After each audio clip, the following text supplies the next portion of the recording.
Sabonani, welcome i-podcast yabantu, podcast ebukela ngedatha. Mina lemibizo nguJoyful Sibonga koNcube eMpuma Phansi lapha esigodini eMangwaneni.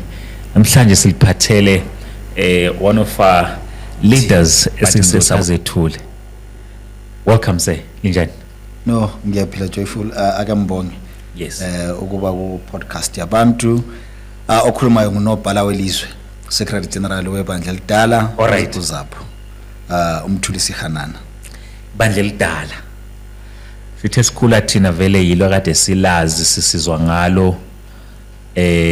Sisizwa futhi kakhulu, may his soul rest in peace. Ubaba umqabuko Joshua Nkomo yibabantu esithe sivuleka amehlo sezwa ngabo. Yizapho esikhuluma ngayo. Yeah, iZapu eqale iSouthern Rhodesia African National Congress isrank. Yeah. Ya evolve ngenxa yepolitiki ezazikhona ngaleso sikhathi. Yaba iNDP.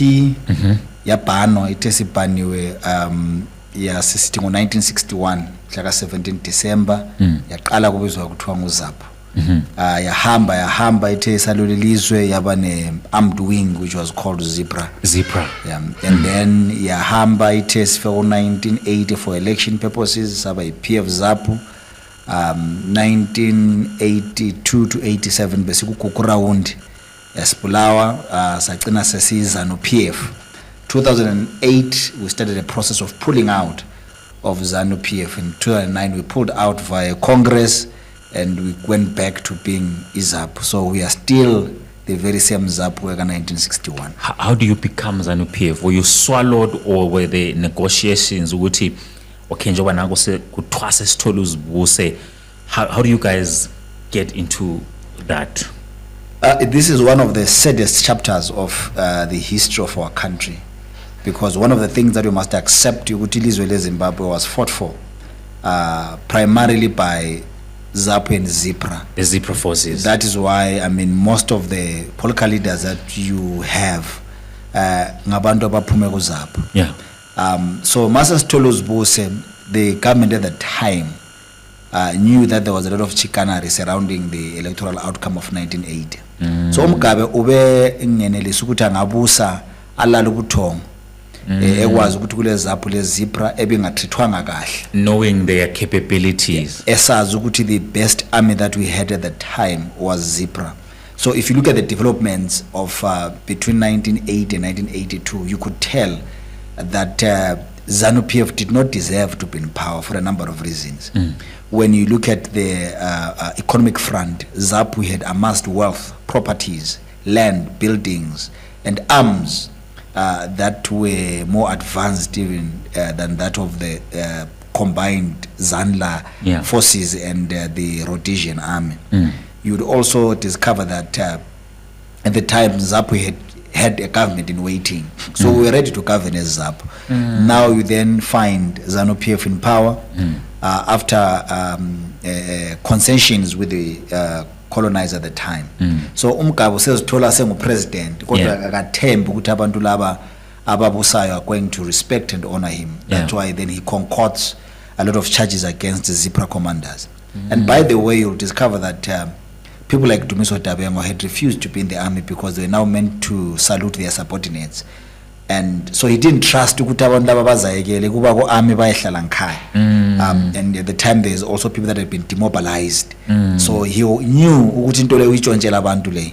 So that he can consolidate power, he found it necessary to kill people. That's how we had Kukurawundi waqala umgaba ukubulala abantu. And by the way, Zapo had considered, even though we had grievances against how the 1980 elections were run, we said we did not go to war so that Zapo can be in power. We went to war for black majority rule. As long as the black man is in charge and is in power, we had hoped that ZANU was going to be civil. But Mugabe kazange abe civil, kazange abe civilized. Kazange athanda ukubusa ndawonye leZapo. So waseqala a push for a one-party state. So nxa ebulala abantu nje, number one, ubulala and threatening abantu that were Zapo and Zebra to break their spine so that bangamvukeli. So he concocts a lot of charges against them, like the famous treason trial Lieutenant General Khalisa abantu uvuma indaba Masuku Lookout Masuku lo Babu Dabengo concocted crimes ukuthi licala lingekho vele. They go to court and the courts discover that akulacala la, but guess what, for 4 years they were sent to come into Chikurupi bengelacala. So during that period Mugabe is killing people. He started off by killing the leadership and the command element of Zapo and Zebra, but he discovered ukuthi abantu they are still behind their leaders, because if you get to 1985 at the height of Kukuraund, abantu still voted for their Zapo, and he then turns around and intensifies ukubulala abantu, was killing unarmed civilians so that he can force them to support him. ZANU-PF has always been a part of violence. They have a history and a track record of killing each other even during the war. So after independence, then Joshua Nkomo is given a condition. If you want the killing to stop, join Zapo. Joshua Nkomo is one magnanimous leader who did not want to spill the blood of a black man. You'll discover that ZANU-PF has spilled more blood of black people than they did of white people during the war. But people Mbambo Mlomo then at a later stage sizobantu bekhala ngokuthi Nkomo let that happen, ukuthi kugcine sekule take over where Zapu now is set aside. How do you guys take that when the general public is saying Nkomo failed us?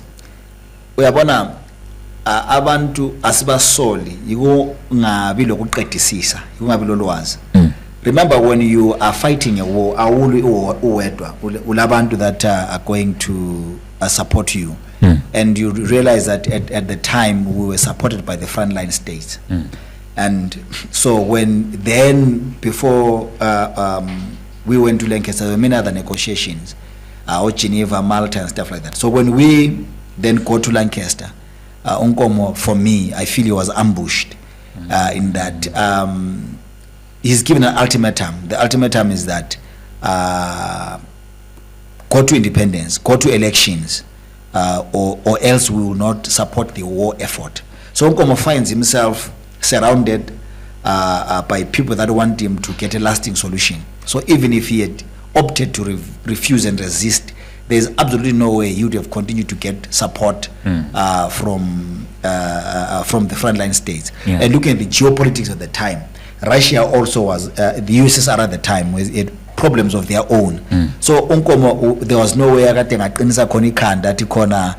going to go to war. He needed bases in Botswana, he needed bases in Zambia, he needed bases in Tanzania, and these people had said, if there's no agreement, you then need to find another country where you're going to set up your bases. And also look at the time the apartheid government in South Africa as well. So Nkomo was surrounded by a lot of pressure. There's absolutely no way where Nkomo would have prevailed against the geopolitics that were prevalent at the time.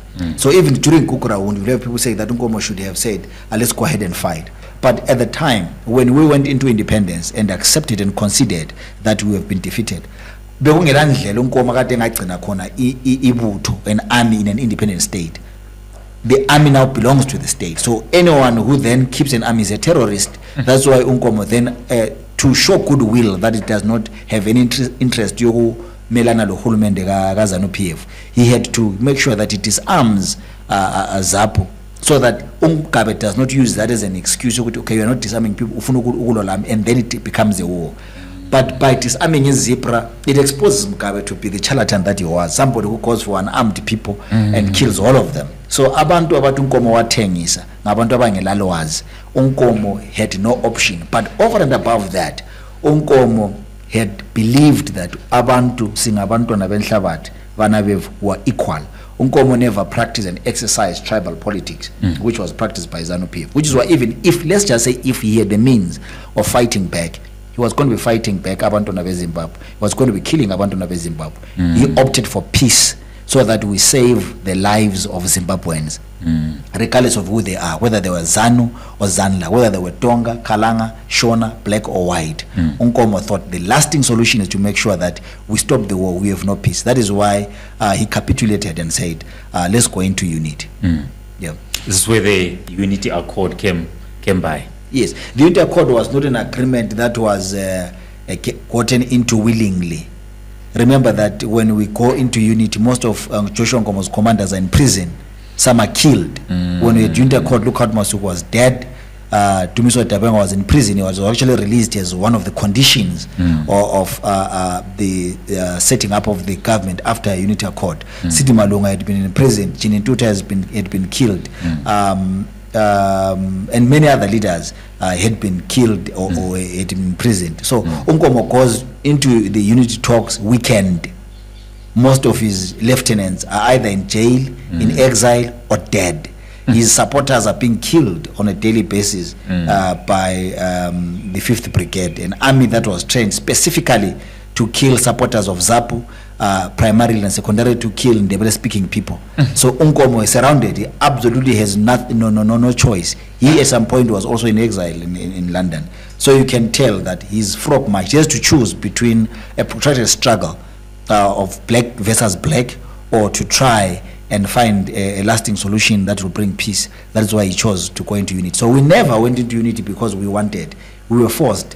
We were frog marched. We were frog marched via the barrel of the gun, just to save the lives of people. And it was actually a good decision, because had that war prolonged, a lot of lives would have been lost. Maybe some of us would not have been born or would not have lived to see this day. So Abadala, they sacrificed themselves so that this my generation can come in and take the struggle for full democratization and liberalization of Zimbabwe further. So we are here as a result of Ukutuba Nkomo chose peace over violence. Besingaf Omka was prepared to kill all of us. How does then Zapu at a later stage get like reborn, like revived? Because at that point, Masculatina, we hear of Zapu, but it's more like swallowed, and it's sort of like a shadow of the ruling government at the time. And we now see, we hear, or we are seeing Zapu campaigning. We see the current president, Usibangilizwe Nkomo. Izalwa nini gagusha Zapu? Yeah, what you need to realize, Masisiago Unity, we had a congress where we made a resolution, Yoguti, Sesiago Unity. And the reason why we went to unity is because besifuna ukuthi abantu bangafi besisiyacatsha sicatshela ukufa. But it was clear that one day we were going to come out. That's why Nkomo was saying to people, ngena nini liphumele ngeladaka, because he knew that one day sizaphuma. Kodwa lapho singena khona singene emanzini alenhlabathi singaphuma sesingcolile, because he understood the people that were going into unity with. These were chacharak people. These are dishonest people. Because remember, we didn't start working with the ZANU PF or ZANU guys at UNIT. They were in Zapo. They concocted a lot of stories against Joshua Nkomo that is not willing to go into an armed struggle. But Bacho Njalo, when Nkomo just started taking people for training for an armed struggle, but they concocted these things about Puma. They were being dishonest. Puma was ZANU from Zapo was dishonest. It was motivated by tribalism. So this is who they are. And then even Sebe Pumile, we tried to work with them under Zipa. We said, okay, it's Sokule Zanla, Sokule Zipra. I guess because we're fighting for the same thing. I guess it's Amen, Mato, to Slade Pansi, Skulumisane Nini, and fight the enemy from the same front. But when we did that, abantu bezanla baqala ukubulala amazipra, we have Emokagao, for instance. A lot of our people were killed. So we know these people are dishonest. When in 1980 we were going to Lancaster, by the way, people must know what when we were going to Lancaster, most of ZANU PF leadership was in prison for killing each other. They were in prison for murder, babebulalana, and kuma dungeon. Kenneth counted and imprisoned them. But Nkomo refused to go and negotiate for Zimbabwe bengeko. He calls them, he calls that they calls for their release, and they release for the talks. And then there is an agreement that if we're going to go into elections, let's go as one party. as the Patriotic Front, and that's agreed. Uskanzo will tell you that the following day, when they were meant to go and have a meeting, he went into the hotels or the rooms where ZANU guys were staying. What you like a piece of paper? They'd already gone to Zimbabwe to start campaigning for elections. They did not want to meet Zapo. So Zapo is thinking we're going to go there as a Patriotic Front. That's why we registered our candidates late, because we discovered that ZANU is going in on their own. So now ngamatsotsi uyabona udila labo thubayi yazi udila le 419 udila lezigangi izikeyiwe. Yeah. So abantu vele baphila ngobutsotsi. So we went in because we were being killed by otsotsi laba, but we knew ukuthi thina so botsotsi at some point we will need to leave. So 2009 we had a congress, but there were a lot of other talks that preceded the congress. We went into congress and made a resolution that we are now forming, rather than forming, we are now getting out of ZANU PF, who are reviving the Zapo structures. This is how we did. How did they receive that? How did they react to that? We are gonna ZANU PF even today still behaves like umuntu ukuthi want to accept divorce. Umuntu ongavuma ukwaliwa. That is why there is still people in ZANU that want to identify themselves as Zapo. But the moment we pulled out of ZANU PF, those that remained in ZANU are former Zapo. They cannot be Zapo. Yeah. They are now former Zapo. Yeah. They are now fully fledged members of ZANU. Yeah. And you must understand that some of these people were junior when we got into unity in 1987. Some had joined Zapo in 1975, 73. So they'd only been Zapo members for 9-10 years. But they stayed in ZANU for 22 years. Bafundi mkhuba emibi, mkhuba yakusela, mkhuba yokubulalana, mkhuba yokuchontsha ama-elections and things like that. And selfishness. So when we pull out, umuntu sejayele ukuchontsha, awusesiyabheka ngikhaya kungatshontshwa khona. They would rather come up with an excuse to say no, Tina, we are still Zapo but in ZANU. But there is no one who is senior or salayo. When we pulled out, the most senior people pulled out. Your Tumiso Dabenga pulled out. Your Tenjwe Desabe pulled out. Uromanyati, one of the first people to be in the high command, who had actually never been in ZANU people, because there's people that said we're not going to go into unity. It's just channel politic. Are people that are not in ZANU. People that were senior negotiators at Lancaster. I think now Suksele, Jeremy Brickhill. No, not Jeremy Brickhill.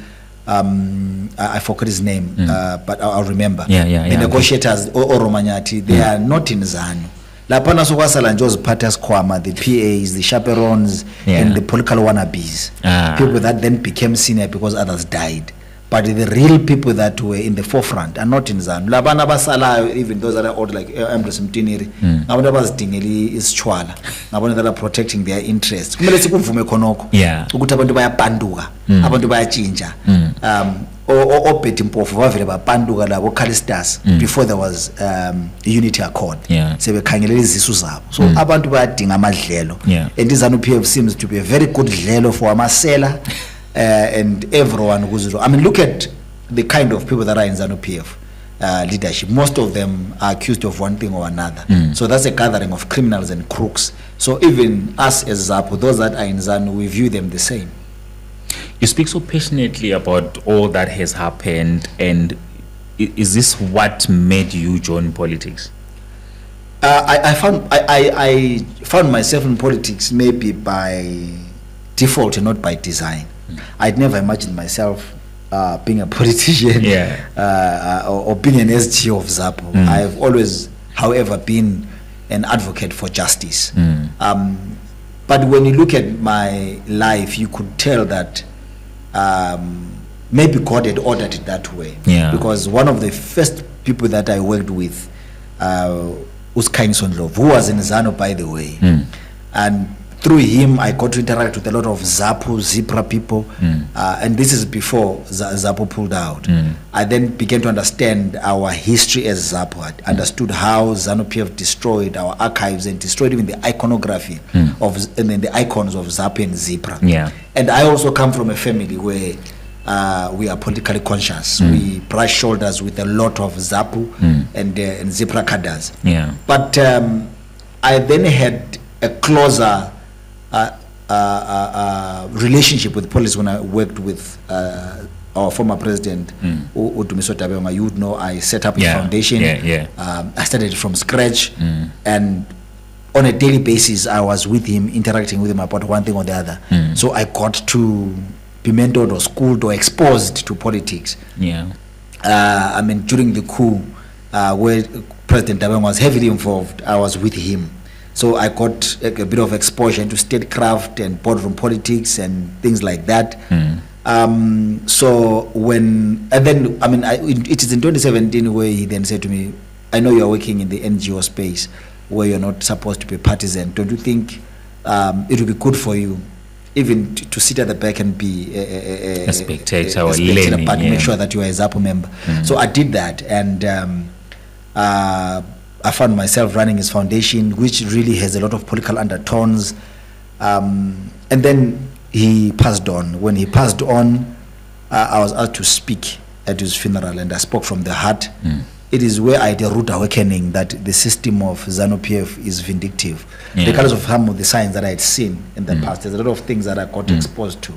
Vindictive in that I spoke from my heart, but I found myself being pursued by state agents. That's when you escaped and you went into exile. I went into, this is the first time I went into exile. I came to South Africa. I was compromised here. I then went to another country and yet another country because I'd been compromised.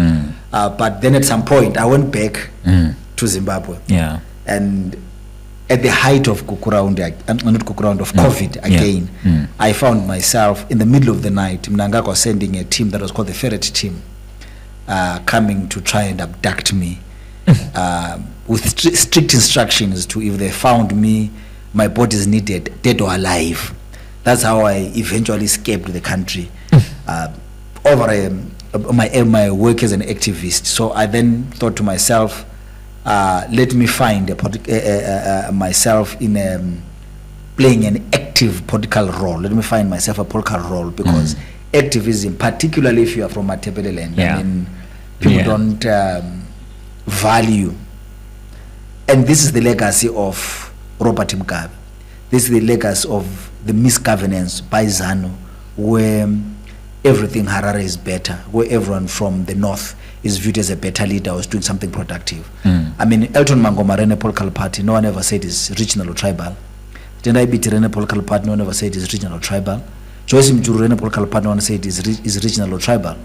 Walshman Mugabe runs a political party, oh, it's a regional tribal party. But this same party is inherited from Atham Tambara. No one ever said it's tribal or regional when Atham Tambara was running it. So there is a push to domesticate leaders that are from Matabeleland, and this is by default by the current generation, and it's by design by ZANU-PF that pulled out of Zapo in 1963 to try and make sure that if you are Ndebele, you are viewed as a tribal warlord, a tribal chief. You are not a nationalist. So when I saw those things, I thought to myself, let me then get actively involved in politics. And because I was already a card-carrying member of Zapo, it was easier for me to join Zapo. Though I could have joined another other party, but the party that I felt resonated with me in terms of its rich history, legacy, and this promise to the people of Zimbabwe, it was Zapo. So that's how I found myself in Zapo. I mean, I was asked by a lot of people to come and take over the work that was being done. Initially being asked maybe to play a very significant role. And when we went to Congress, I was then given a mandate to be Secretary General. So that's how I found myself in Zapo. As people of Matabeleland, Midlands, and any other places that feel or are deemed as marginalized, do you think we're still marginalized? You see, the issue of marginalization is not a thought. It's not a feeling. It is a reality that a child born in Nkai, child born in Cholocho, in Gwanda, Scotini, wherever, in Matabeleland, Midlands, Lobela, is a reality that we live. Having a Ndebele surname in the current calibration of the country, marginalization is a reality. If you listen to the stories of the ordinary people of Matabeleland and the Midlands, it is the reality that we face. Regardless of how you want to look at it, I know people would want us to and pretend and be modest because you want to be accepted as national leaders. But unfortunately, that doesn't fly with us. As Zapu, we fully push for devolution because we believe in the right to self-determination and promotion of cultures and our diversity within the context of a unified state. A unitary state must not be the victimization of the minority by the majority. But go to universities, and you must understand that all this has got its roots in Kukuraund. When other regions were progressing after independence, the first 10 years of Matabeleland Matabeleland was being destroyed. First 10 years of independence, Matabeleland was being destroyed. Teachers were being killed, headmasters were being killed, nurses were being killed, soldiers were being killed, the entire civil service was being killed. So the marginalization of the people of Matabeleland can be given different contexts. Some can say abantu abafundanga, but babezafunda sikhathi bani bebulawa. Our people were continually on flight mode. Our people were living for Botswana, they were living for South Africa, they were living for every other country because they were being killed, being hunted down by government that's meant to protect them. But also, there's been a deliberate a program of action by government to make sure that there is no services in Matabeleland. I mean, look at NAST, for instance. I got paid. How many years has NAST been there? Look at roads, Victoria Falls Road. Look at Nkai Road. Look at Bedbridge Kwanda. You can tell that there is even roads that lead to some of the best mines in Matabeleland. You can tell that there is a deliberate ploy and plot by government to marginalize Matabeleland. But when this thing started, Umkabe was punishing people, even in Kukurond for voting Zapo as punishment. But this thing has become police. Instead of as a punishment to say, let's force them to join ZANU-PF. But successor governments and administrations at whatever level. I mean, to the extent you food aid in Matabeleland is not distributed equitably and fairly, which is why everything ends why ZANU. That's how ZANU-PF is. They reward people for chanting slogans and gyrating and twerking. They reward you. But if you tell them the truth, if you oppose them, if you have alternate views, they don't support you. The water crisis in Matabeleland, for me, should have been solved a long time ago. But because Matabeleland has always been clear from day one, we do not support ZANU-PF for who they are. The only region that has resisted ZANU-PF consistently is Matabeleland. That is why Ubulawayo, ever since the formation of opposition from 1999 when MDC was formed, in Ubulawayo you will never have a ZANU MP unless it's a by-election. If it's not a by-election, then it is only in 2018 where they to field double candidates and Modi became an MP. Fair and square, they know. So we are being punished. I mean, if you are going to punish a generation, make sure that, one, you don't give them opportunities. Go to the presidential scholarship. Look at the list of the people that are being given presidential scholarships. They'll tell you, no, they don't apply. It's simply because they've been applying for a long time and nothing is happening. I mean, you look at the nursing platforms. I mean, we have good companies like Upajila. They started a program of making sure that helping people, helping people to apply nursing schools. But you were told that the algorithm is so complicated. They were still not being prioritized. You can tell that the government of Zimbabwe is hegemonic.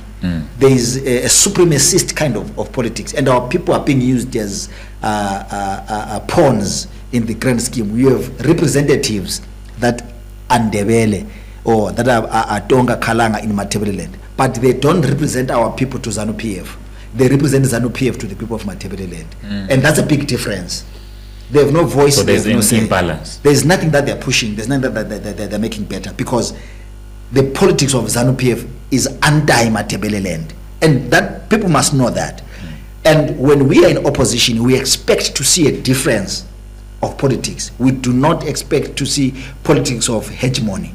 When you see groups like MRP rising up, they might be going about it, pushing for secession. And doesn't mean that they are wrong or right. It means they have legitimate concerns.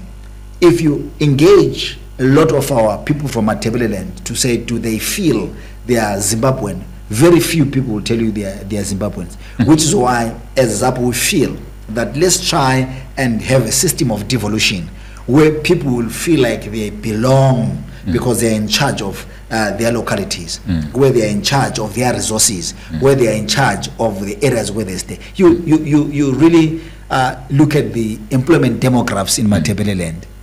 It's shocking.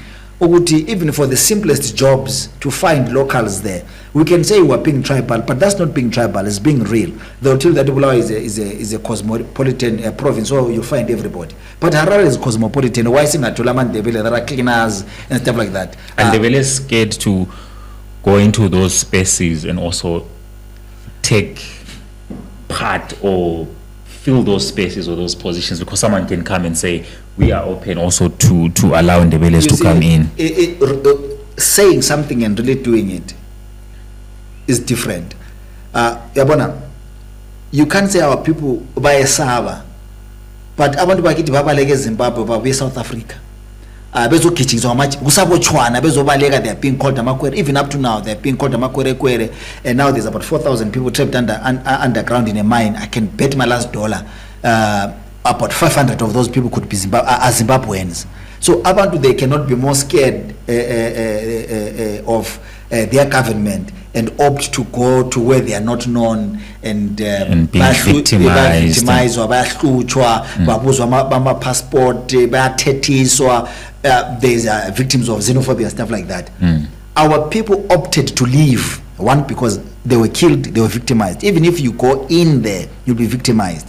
Listen to the stories of Zapu and Zipra people that were in the army. Abanye bazange ba promote, umntu wasebenza 15 years was never promoted, 20 years in the army, never promoted. You go to schools, you go to every other place. Abantu, they're being victimized from being developed. There is a systemic stance in most of these things that are controlled by the state to portray Ndebele as people, or not Ndebele, people from Matabeleland, people that cannot lead, that have no skill, that are incompetent. That narrative has been run so well that even if you find a competent Ndebele in a place, they're never promoted. Always second in charge. Yeah, we are deputies.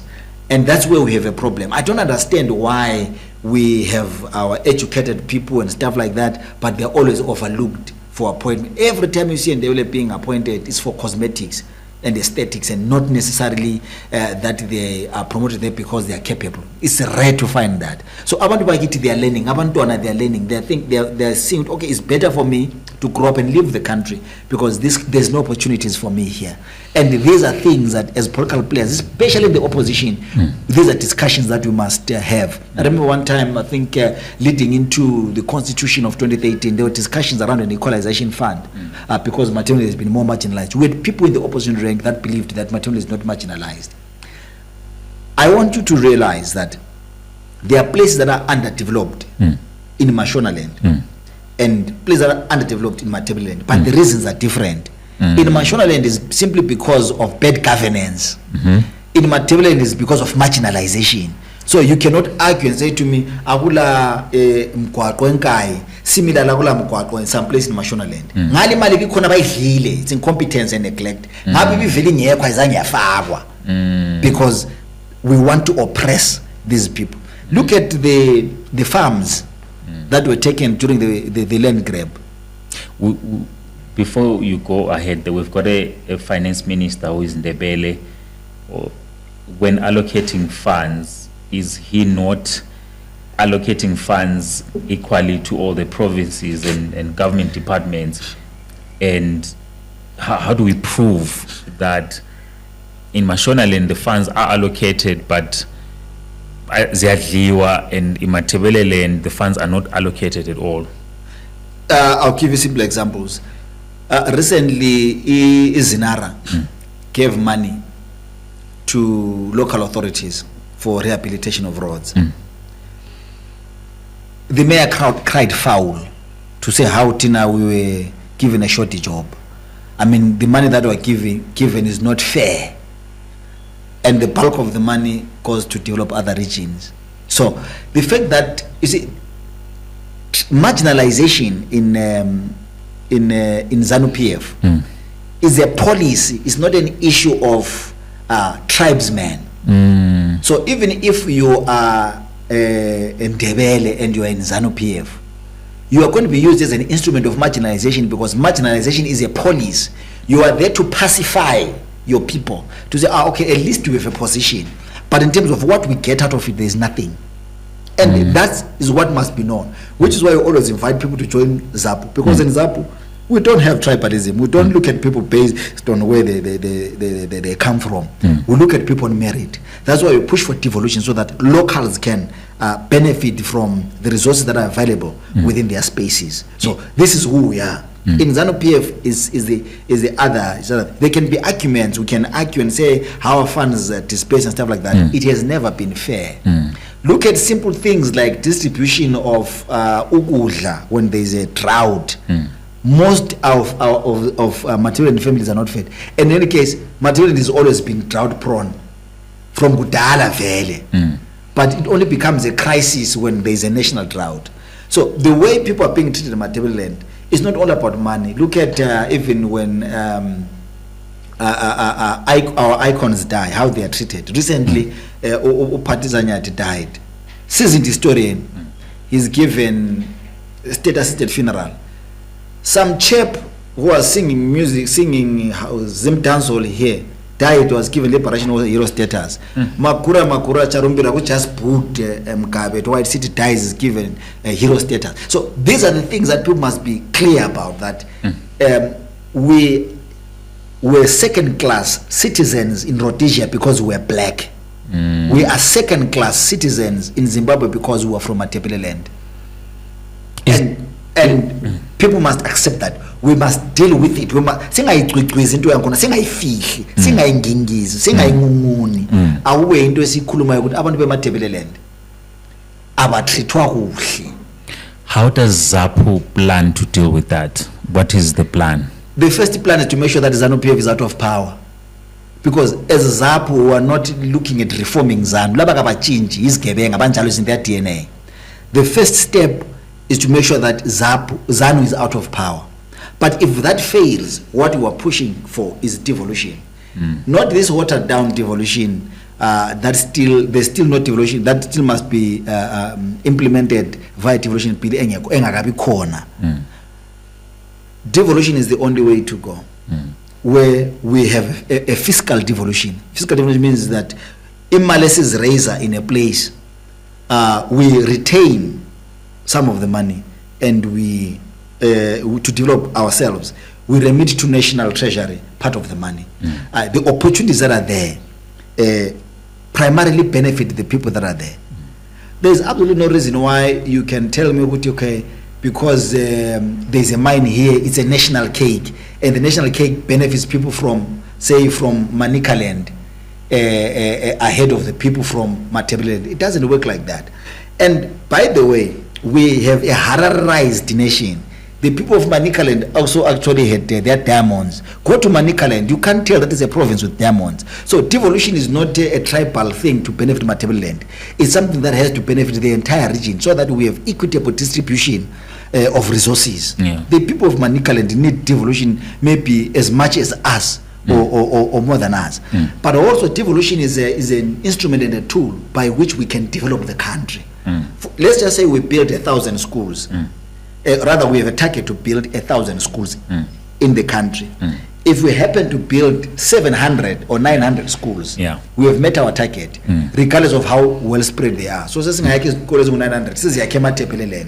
have disenfranchised people of Mashonaland, or we built 900 Mashonaland. It means we have disenfranchised people from Matabeleland. So, devolution gives us a platform and a mechanism by which we can have equal and equitable distribution of resources.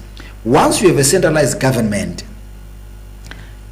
you at times are having people making decisions when they're out of touch with the lived realities of the people. Umuntu has a decision about the distribution of funds to rehabilitate roads. Umuntu ose Harare has never gone to Nkai. Akakubona ukuqakatheka le agency ufaka umgwaqo eNkai. Umuntu was meant to dualize Bite Bridge. Umuntu ngibo vele ongakaza eGoli. We are fly amayam. Tina at the bulk of our relatives was South Africa. Yiba bafayo emgwaqweni. Yena nxa abantu besifa kakuheli we because asobantu bakibo. That's why even if people die, it's not even declared a national disaster. Akubahlupi. They are not in touch with the lived realities of the people. But when you have devolution, that means the person who's making decisions is in that space. Uyabona into abantu abakhala ngayo. I mean, khathesi safelwa ngabantu bethu abensimbizejwana ku Victoria Falls Road. Akubakhathazi because bona nxa besiye Falls fly, they're going there for retreats, they're going there for what have you, bahlala emotweni bamnandi, they're okay. They never use that road.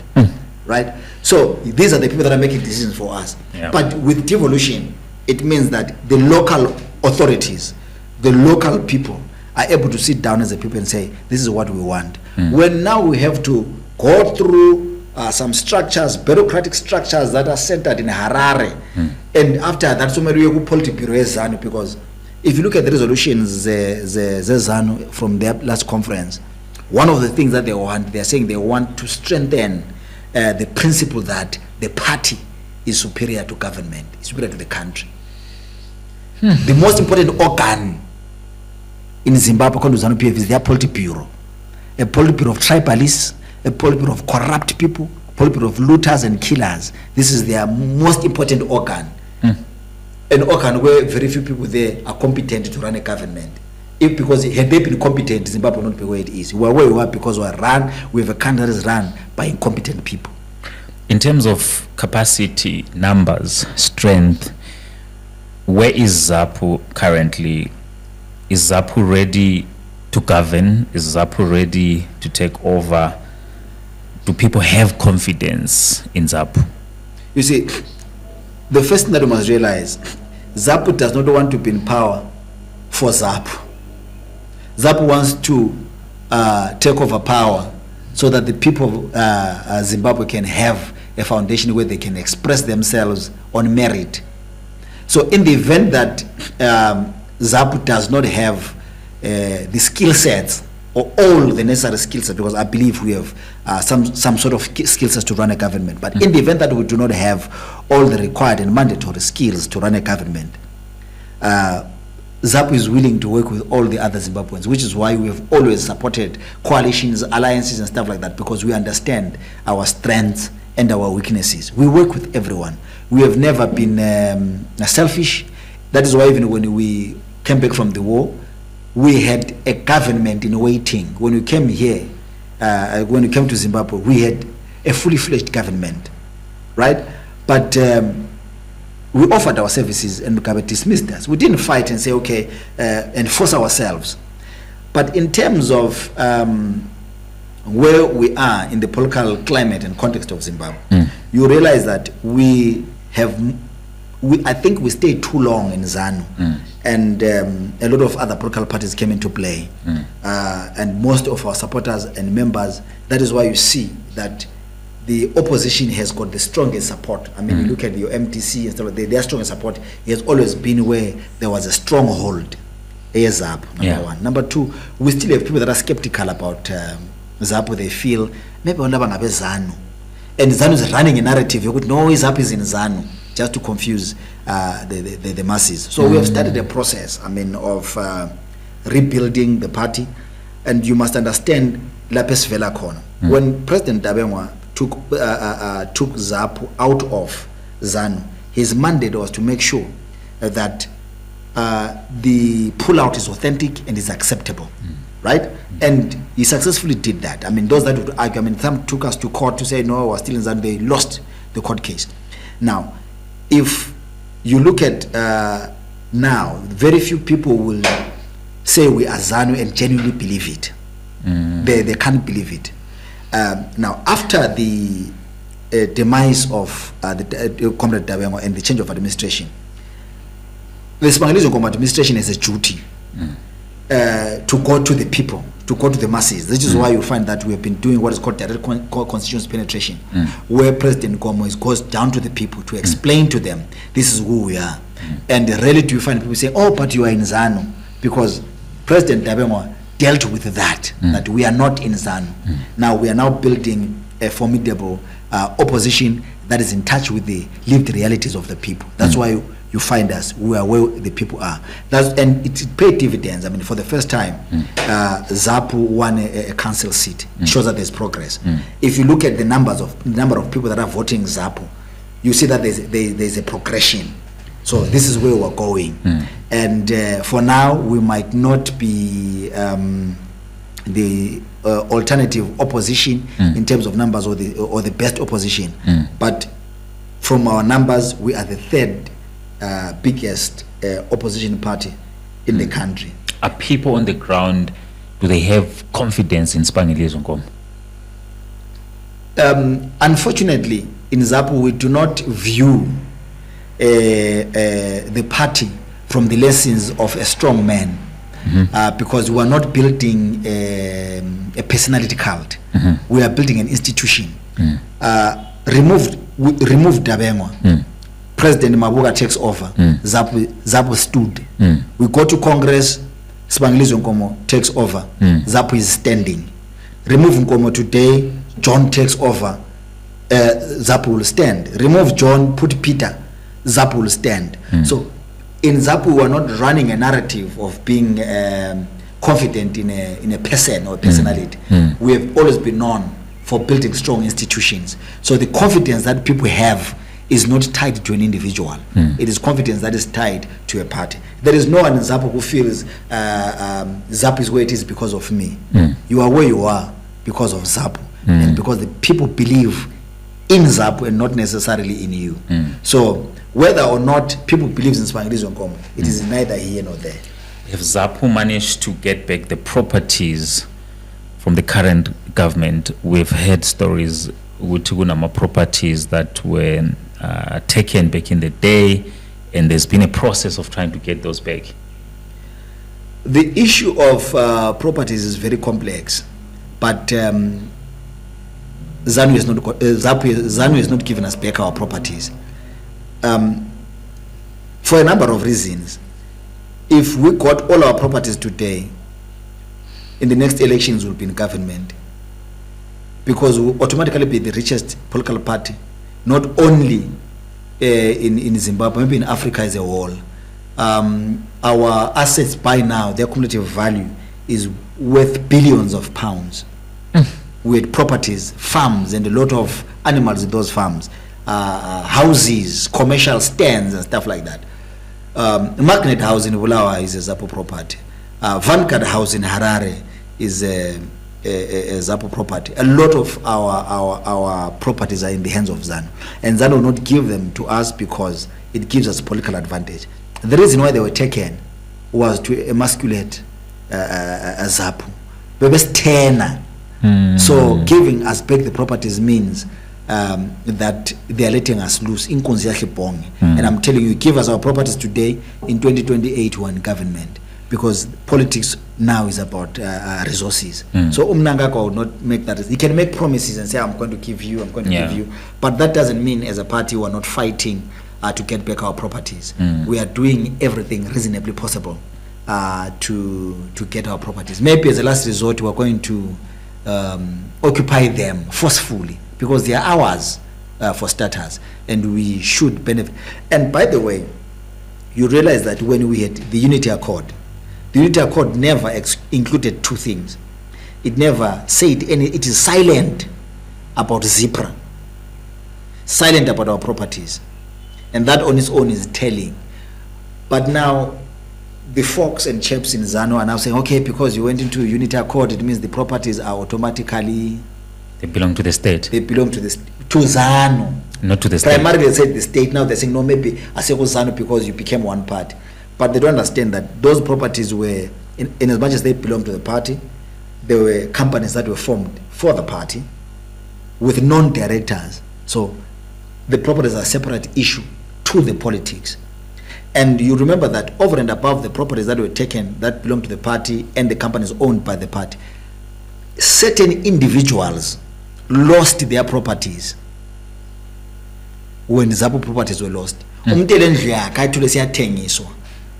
ZANU, simply because ZANU wanted to make sure that those that went to war, abalamandla to fight back or to be sustainable, but depend on ZANU. That's why ZANU create a problem. So supporting that's how ZANU runs. They create a problem, then they want to turn around and be saviors. So that's the challenge that we have.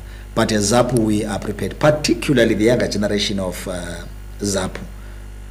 We are not in the mold of our fathers, who, by the way, did a very good job in fighting for the country. But remember, when they went into 1987, they'd been war for a while, and they were now being hunted down by their own brothers that they went to war with. So they had to make concessions and choose peace. Yeah, and choose peace. ZANU is dealing with a different breed of people. ZANU is dealing with us, who are in the mold of our fathers when they went to war, not when they came back from war tired. We are rebranding the party. We are ready to do whatever it takes to get back our Zipra records and documents, to get back our properties, and to sanitize the iconography of the people of Zapo. This thing of saying Komo is a sellout, Zapo didn't go into war and stuff like that. We are going to clean the names of our fathers. We are going to make sure that the narrative of the country is told. But above all, we are going to make sure that the Kutsa Rujinji that we fought for, the Zimbabwe that flows with milk and honey that we fought for, comes back and becomes a reality. This is who we are. We are in a different revolution, which does not necessarily need guns at the moment.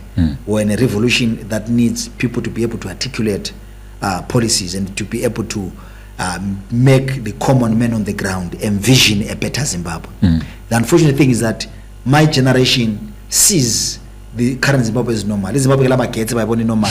In Zimbabwe, you get an education and not get a job, they see it as normal. We must, and we have a responsibility to make sure that we are able to articulate the proper Zimbabwe, how a proper country must run. A country where people have social security nets.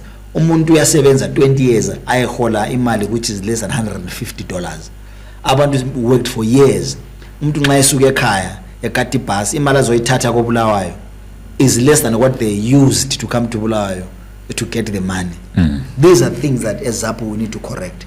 Zapo brings back hope to say when we went to war, this is the Zimbabwe that we went for. We have a responsibility to reverse the bastardization of the legacy of the liberation struggle. Now if you talk about liberation, because to them the liberator is a selfish ZANU guy who says I must be in power in perpetuity because I fought for you. But Zapo doesn't believe in that. Our fathers sacrificed their today so that we can have a better tomorrow, not so that they can come and oppress us again tomorrow. I always say to people, they steal everything. Like now when competition about the Zanu over girlfriends, look at all of them. Omo Hart is fired from being a vice president. Look at Tuchiwenga is our age mate of Ken Matem. Baba abafuna ukubona vele sibale peace, abafuna ukubona sisi happy. Yonke into nje that could benefit us, bathatha. And as a generation we are not angry enough. Botswana has a new leader, 58 years of rule by the Liberation Party, and we see now the new leader coming in and giving hope to some of the opposition parties, especially the new parties in Africa. What's your take on that, Zapo? Oh, by the way, we attended the inauguration of the new president in Botswana. I was there. We have some sort of a relationship with the leadership in Botswana. Yeah, we have been studying how they did it. One of the key things that you realize is that they didn't go it alone. The umbrella for democracy, you see that is there, is a grouping of like-minded political parties. One of the things that will help us in Zimbabwe is to make sure that no one owns the narrative of a better Zimbabwe. no one owns the right and mandate to free our people. See, the problem that we have now, people are not necessarily looking for salvation. They're looking for a savior. So as long as you do not come in the mold of the savior that they want, they might not listen to you. So it is incumbent upon those that claim to have numbers to rally support, to not use their numbers to consolidate their positions as opposition. They must use their numbers to attract everybody so that we are able to together become midwives of a better Zimbabwe. What has been killing us is that we have people that feel they are entitled to govern. If you want to be an alternative, you must work with them, listen to them, join them, support them. That does not work. With great power, which comes from the masses, comes great responsibility to deliver for the masses and to the masses. We need an opposition leadership that is magnanimous and is willing to put aside egos for the betterment of Zimbabwe. This thing of saying so and so has no numbers, so and so has no support and stuff like that. I mean, if there's any one person with all the support that is required to win an election, whether it's in the deep state or in the masses, because we know that in Zimbabwe having the masses is not good enough. You can have the masses and still find yourself sitting in the opposition benches. So we need to come together collectively and say to ourselves, how do we go about it? And we must shift our focus from opposition strongholds. Bulawayo, for instance, whether you campaign or not, the people of Bulawayo, Harare and stuff like that, they will not necessarily vote for ZANU-PF. It is high time we as opposition collectively develop strategies of going to ZANU-PF strongholds and being able to campaign, build solid structures there so that we can ZANU-PF and collectively find ourselves forming the government. Lay does not work. If you check in countries where liberation movements have lost, you discover that it was via coalition or an alliance of some sort. And this is the model that we must start looking into. This thing of saying, let's build as individuals, for me, based on the experiences in Botswana and recently Mauritius, the change in government, the way the ruling party got 0 seats in Mauritius, 4, I think, or 5 in Botswana, out of 61. The model that has been working is people working together to achieve a common goal.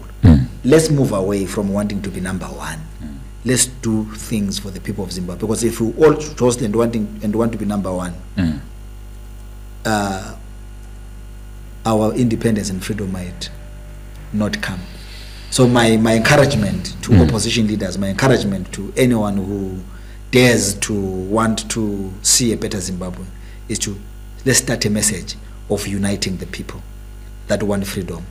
There is actually more that unites us than that divides us.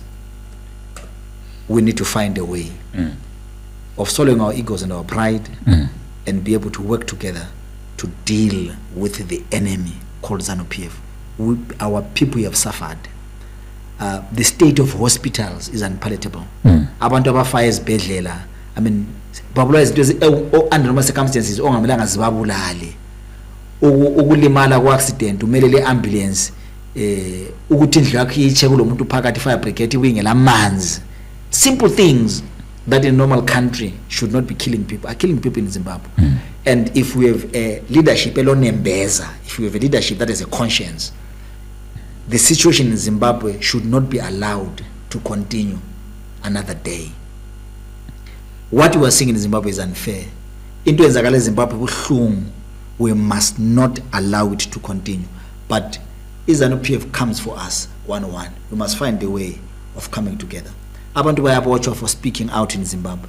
We had Job Zikala abotshwa for over 2 years. We had the MRP 9, I think, for almost 2 years, if not more.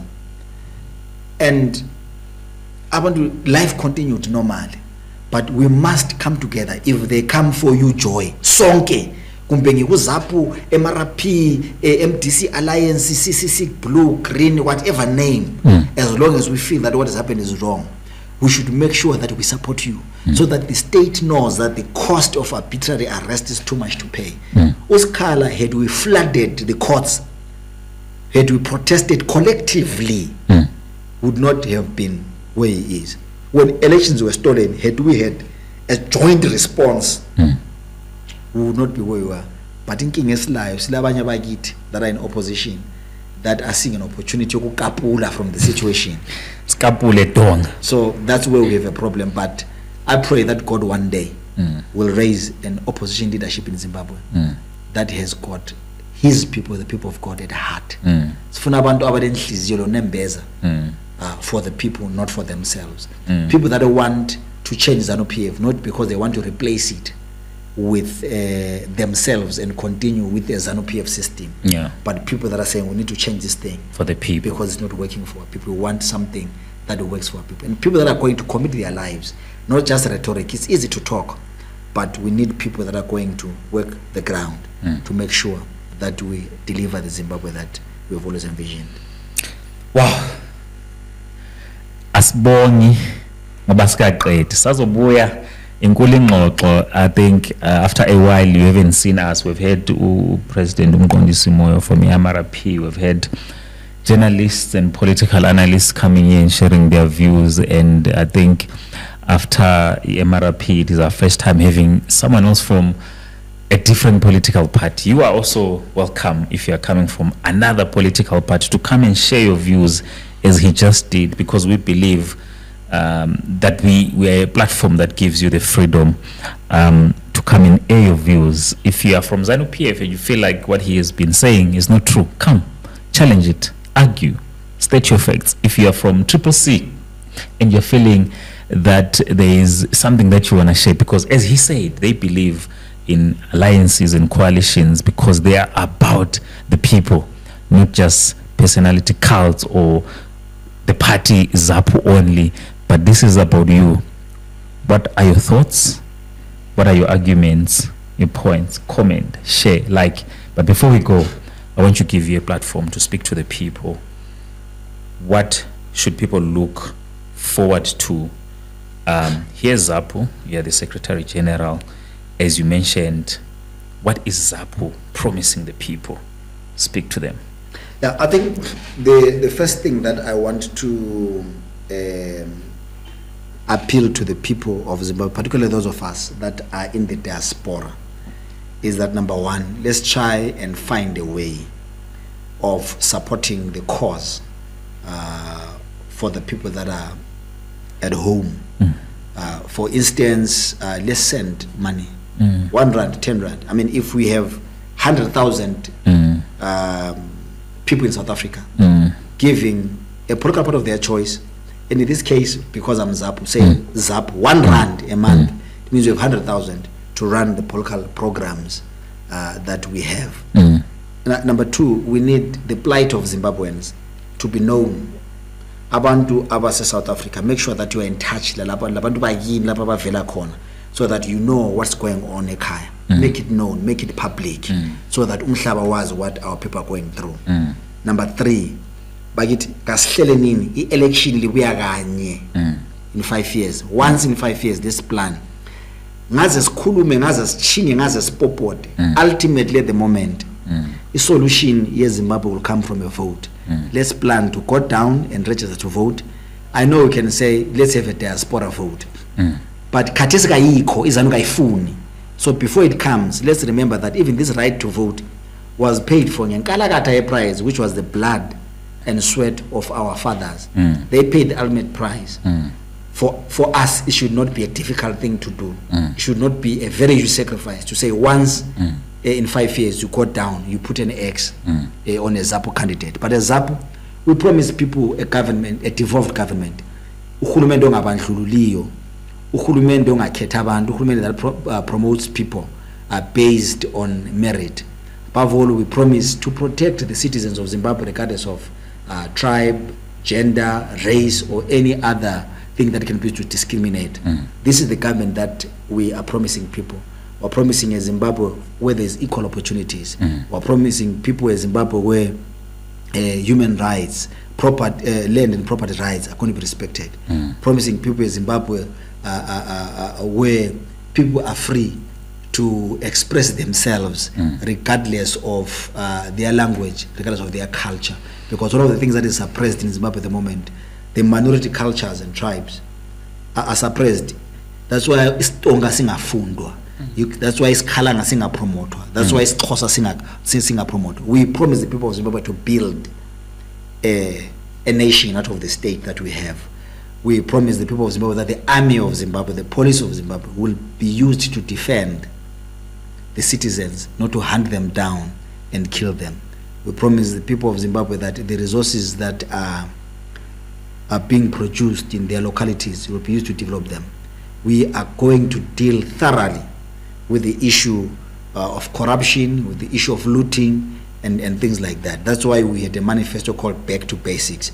I'll share it with you so that you can share it with the people, so that they know the Zimbabwe that we envision. It is a Zimbabwe where everyone, regardless of where they come from, is able to identify with the national flag and say, I'm proud to be Zimbabwean. Thank you. Thank you so much, Ozizwele. You heard it yourself.